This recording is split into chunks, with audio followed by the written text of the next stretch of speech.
Hi friends, welcome to Fingrix. ఈరోజు మన topic GST penalty. ముందుగా టాపిక్ వెళ్లే ముందు నాకు 2 క్వశ్చన్స్ అరైజ్ అయ్యాయి. ఇక్కడ మీరు చూస్తే what type of mistake GST penalty applicable, how much is the minimum and maximum penalty.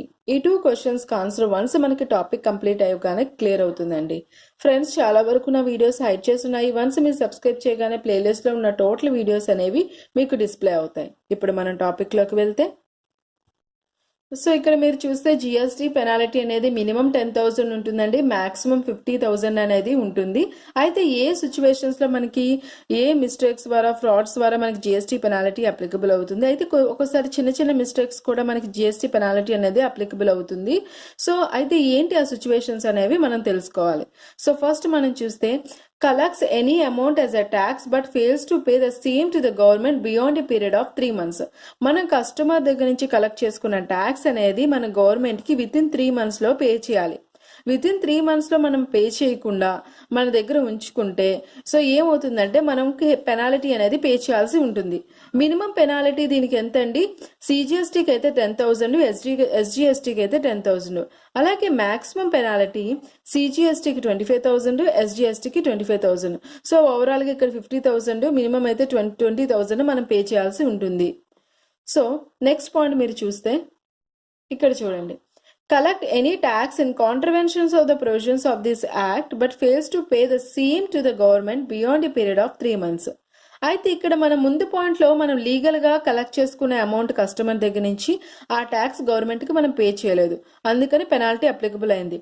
ఇక్కడ ఏంటంటే మనం కలెక్ట్ చేసుకునే అమౌంట్ ఇల్లీగల్ గా కలెక్ట్ చేసుకున్నా, సో అటుకి లీగల్ గా ప్రాసెస్ లేకపోయినా కస్టమర్ దగ్గర నుంచి ఆ ట్యాక్స్ అప్లికబుల్ కాకపోయినా మనం ట్యాక్స్ కలెక్ట్ చేసుకున్నా ఆ కలెక్ట్ చేసుకునే అమౌంట్ గవర్నమెంట్ కి అనేది మనం పే చేయాలి విత్ ఇన్ 3 months లోగా. సో చేయకపోయినా మనకి ఎలా అయితే లీగల్ ప్రొసీడింగ్స్ ద్వారా కస్టమర్ దగ్గర నుంచి ట్యాక్స్ కలెక్ట్ చేసుకున్నారో ఇక్కడ ఇల్లీగల్ గా కలెక్ట్ చేసుకున్నా సరే మనకి పెనాల్టీ అనేది సిమిలర్ గానే అప్లికబుల్ అవుతుంది. మీరు ఇక్కడ థర్డ్ పాయింట్ చూస్తే under section 51 subsection 1 fails to deduct the tax deduct an amount which is less than the amount required to be deducted, he fails to pay to the government amount deducted tax. అంటే TDS కిందకి మన supplier కానీ లేకపోతే మన customer దగ్గర నుంచి కానీ మనం అంటే రెస్పాన్సిబిలిటీ తీసుకున్న టీడీఎస్, కానీ మన టీడీఎస్ సంబంధించిన ఎటువంటి ఇన్ఫర్మేషన్ మనం చూపించకపోయినా, అలాగే డిడక్ట్ చేసిన అమౌంట్ తక్కువగా డిడక్ట్ చేసినా, అలాగే మనము గవర్నమెంట్కి టీడీఎస్ ద్వారా కలెక్ట్ చేసుకునే అమౌంట్ గవర్నమెంట్కి పే చేయకపోయినా మనకి పెనాల్టీ అనేది అప్లికబుల్ అవుతుంది. సో ఆ పెనాల్టీ అంటే ఎంత అప్లికబుల్ అవుతుందంటే according to the TDS provisions బట్టి పెనాల్టీ అనేది అప్లికబుల్ అవుతుంది. లాస్ట్ పాయింట్ మీరు చూస్తే takes input tax credit without actual receipt of the goods or services both penalty are fully it is a contraventions of the provisions of this act. ఇది regular గా జరిగేదండి. ఏంటంటే input tax credit వస్తుందనే చాలా ఉద్దేశంతో వాళ్ళు ఏం చేస్తారంటే ఏదైతే గూడ్స్ మనం సప్లయర్కి మనము రైస్ చేస్తామని ఇన్వాయిస్ చేస్తామో గూడ్స్ తీసుకుని, అయితే ఫిజికల్ డెలివరీ అయితే జరగదు. జనవరిలో మీరు గూడ్స్ అనేవి సప్లయర్కి పెట్టుకున్నారు, ఇన్వాయిస్ రైస్ చేశారు, అయితే ఫిజికల్ డెలివరీ మీకు జరిగేది ఫిబ్రవరిలో, కానీ మీరు ఇన్పుట్ ట్యాక్స్ క్రెడిట్కి ఆల్రెడీ అప్లై చేశారు. సో ఇలాంటివి అనేది జరగకూడదు. అంటే ఫిజికల్ డెలివరీ అయిన తర్వాత మాత్రమే గూడ్స్ ఫుల్లీ ఆర్ పార్షియలీ అయిన తర్వాత మాత్రమే మీకు ఇన్పుట్ ట్యాక్స్ క్రెడిట్ అనేది అప్లై చేసుకోవడానికి ఛాన్స్ ఉంటుంది. అలా కాకుండా చేస్తే మీది contraventions of the provisions of the act and కింద బై మిస్టేక్ కింద మీకు పెనాల్టీ ఎంత అప్లికబుల్ అవుతుంది? 10,000 నుంచి 50,000 వరకు ఉంటుంది. సో ఇది ఫ్రాడ్ కింద అవుతుంది. ఏంటంటే నార్మల్గా ఇది రెగ్యులర్గా జరుగుతూ ఉంటుందండి. సో ఇప్పుడు ఏంటంటే ఇన్పుట్ ట్యాక్స్ క్రెడిట్ ద్వారా మీకు ఇలాంటి పెనాల్టీ పడకుండా ఉండాలి అంటే ఫిజికల్ డెలివరీ అయిన తర్వాత మాత్రమే మీరు ఇన్పుట్ ట్యాక్స్ క్రెడిట్కి అప్లై చేసుకోవచ్చు. ఇన్పుట్ ట్యాక్స్ క్రెడిట్కి మనకి అందుకే ఇక్కడ మెన్షన్ చేశారు చూడండి, input tax credit without actual receipt of the goods or services both penalty both partial or fully. అంటే మీరు పార్షియల్ గా తీసుకోకపోయినా ఫుల్లీ ఉంది. అంటే మీకు ఫిజికల్ గూడ్స్ మీరు తీసుకోకపోతే, సో మీరు గూడ్స్ రిసీవ్ చేసుకోకపోతే అది ఇన్పుట్ ట్యాక్స్ క్రెడిట్ కిందకి రాదు. సో మనకి ఏంటంటే అది కాంట్రవెన్షన్ అవుతుంది ప్రొవిజన్ ప్రకారం. సో పెనాల్టీ 10,000 నుంచి 50,000 వరకు ఉండడానికి ఛాన్స్ అనేది ఉంటుంది.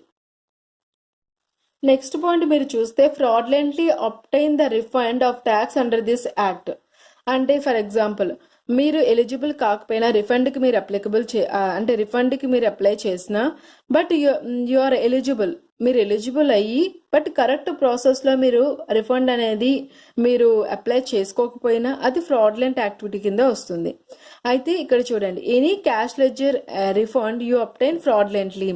అయితే మీరు క్యాష్ లెడ్జర్లో రిఫండ్ అమౌంట్ ఉన్నా మీరు ఫ్రాడ్లెంట్గా అప్లై చేస్తే, అంటే దాన్ని తీసుకుందాం అనుకుంటే మీకు హెవీ పెనాల్టీ అనేది అప్లికబుల్ అవుతుంది. అలాగే నెక్స్ట్ పాయింట్ మీరు చూస్తే wrongly distribution of input tax credit.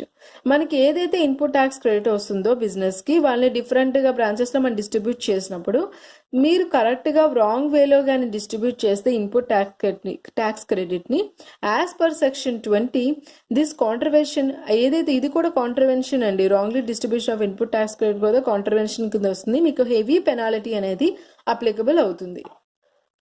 Next మీరు చూస్తే false accounts or records, false returns with an intention of to avoid the taxes.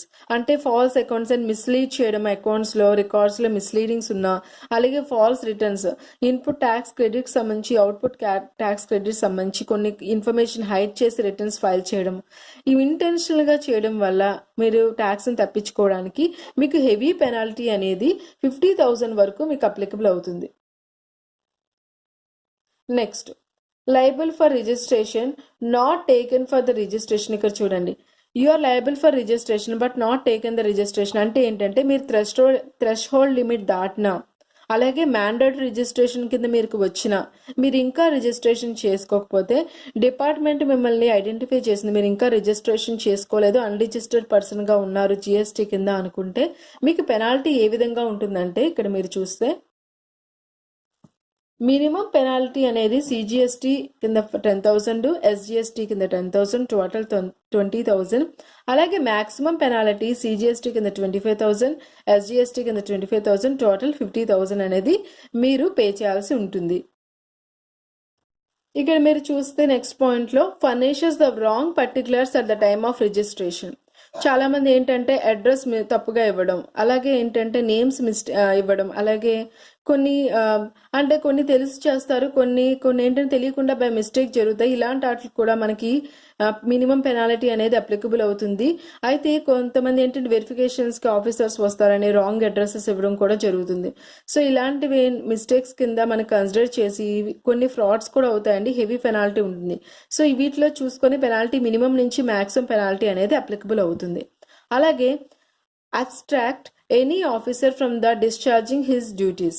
అంటే జిఎస్టీకి సంబంధించి ఒక డిపార్ట్మెంట్లో ఒక ఆఫీసర్ వచ్చి వెరిఫికేషన్ చేసిన అకౌంట్స్ కానీ డాక్యుమెంట్స్ కానీ అక్కడ ఉన్న గూడ్స్ అండ్ సర్వీసెస్ కానీ సంబంధించి ఎటువంటి వెరిఫికేషన్ చేసినా అతన్ని మనం అడ్డుకుంటే, అంటే అతను చేసే విధులను కానీ మనం ఆపినా, ఎటువంటి యాక్టివిటీస్ మనం చేసినా సో మనకి హెవీ పెనాల్టీ అనేది 50,000 వరకు అప్లికబుల్ అవుతుంది.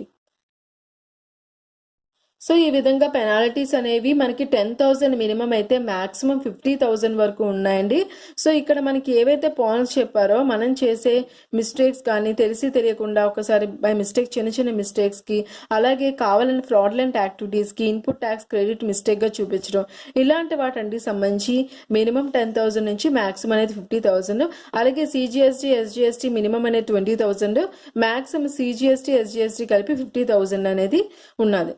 సో ఈ విధంగా మనకి ఈరోజు జిఎస్టీ పెనాల్టీస్ గురించి తెలుసుకున్నామండి. Thank you friends. Please subscribe my channel. ఈ టాపిక్ కనుక మీకు నచ్చితే కామెంట్స్ రూపంలో మీ అభిప్రాయాన్ని తెలియపరచండి. సో కింద బ్లాగ్ అడ్రస్ ఇవ్వడం జరుగుతుందండి. సో మీకు ఎటువంటి క్వైరీస్ ఉన్నా సరే మీరు ఆ దాంట్లో వెరిఫై చేసుకోవచ్చు. Thank you friends.